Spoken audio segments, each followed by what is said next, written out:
One night, as Celeste stood before her mirror, she whispered aloud, "God doesn't know." The words felt hollow, but she clung to them. That same night, she had a vivid dream. She was standing in St. Gabriel's, but it wasn't the warm, inviting church she knew. The air was heavy, the stained glass windows darkened, and the pews were empty.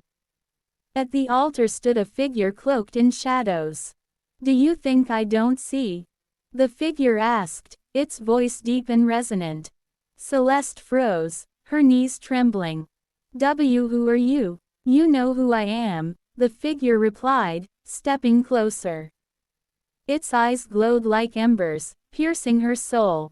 "You wear my name like a badge, but your heart is far from me." Celeste awoke in a cold sweat, her breath ragged.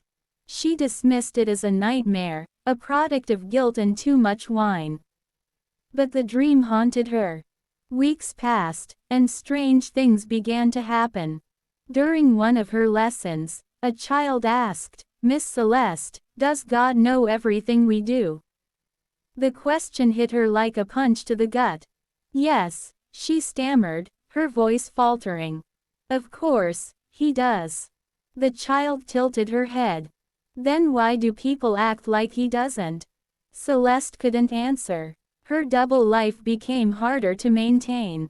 At one of the parties, she overheard a group mocking churchgoers, and for the first time, she felt ashamed.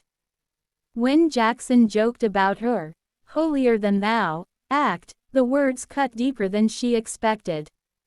One night, after another wild escapade, Celeste returned home and knelt by her bed. For the first time in years, she prayed earnestly. "God, if you're there, if you really see me, show me what to do." The following Sunday, Reverend Thomas delivered a sermon on hidden sins. His words felt like arrows aimed directly at her.